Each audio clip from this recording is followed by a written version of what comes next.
All right, thanks. That was great. That was a great introduction. It's kind of like the day shift at the strip club. Now coming to the main stage, Agnes.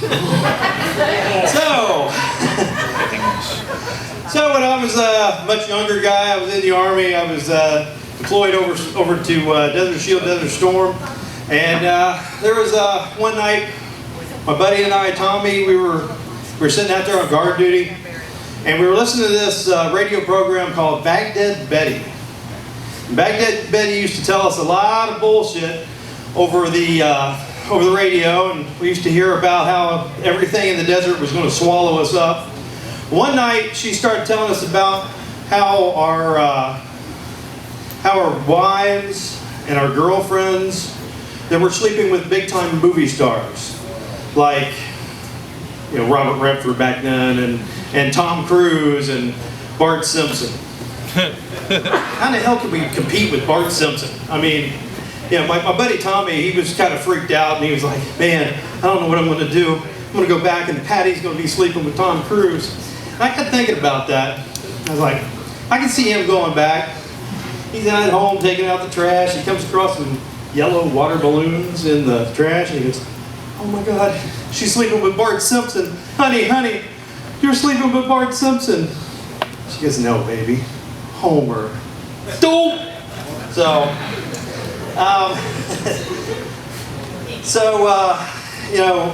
when I got out of the Army, I had to find something to do. I had a young family, and I was trying to make a living for it, so I started driving a truck.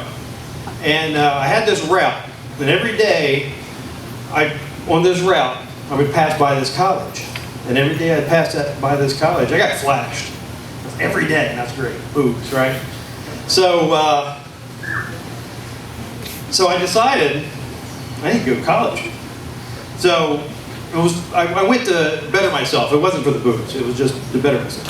So I took the speech writing class, and I had to give speeches and write speeches and give speeches.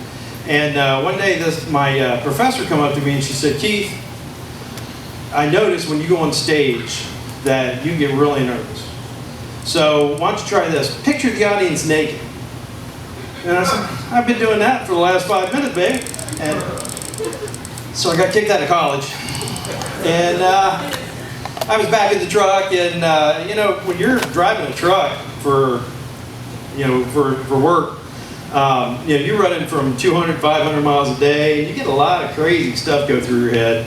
And, one of the things that I had thought was, who was it that came up with the coffee colonic? I mean, what kind of thought was that for somebody to just shove a tube up their butt and just, coffee? I mean,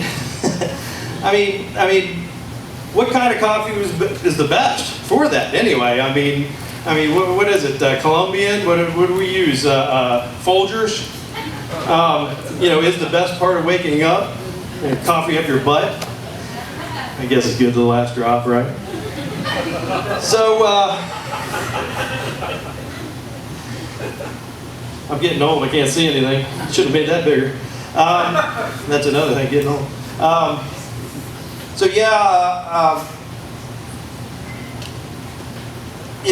Which is the best kind of thing to use with this? Would it be Colombian? Shoot, I forgot my act. Oh, shoot. So would it be Colombian? Would it be, cafe macchiato? I mean, what's some of this Starbucks stuff? I bet this is how this started. Somebody set their coffee down, and somebody came along and, oh, that's nice. So, if you're doing this regularly, what's your fart smell like? Does it smell like Starbucks? Come on. So, let me just get away from that. All right. Well, I like to bring some education to my show and maybe teach a little something here. So, first, I'd like to talk about the. I watch a lot of nature shows, by the way, so that's where this all comes from. But I'd like to talk about the Argentinian blue-billed duck. The Argentinian blue-billed duck has a blue bill. It has red and reddish-brown feathers. The Argentinian blue-billed duck weighs about 15 ounces. It's about 16 inches long. Its penis is 17 inches long. So girls, yes, there is such a thing as a grower, not a shower. So moving right along into the next animal that we've picked for this. This is the blue whale. The blue whale weighs about 330,000 pounds. The blue whale is about 90 feet long. The blue whale's penis is about 10 feet long and about 10 feet long. Sorry, it's about 10 feet long and about 16 inches around. And it has a really hard time getting through the water, I'll bet. How does it get through? And now we know why black guys have trouble swimming, right? Anyway, that's my time. So, y'all have a good night. Thank you so much.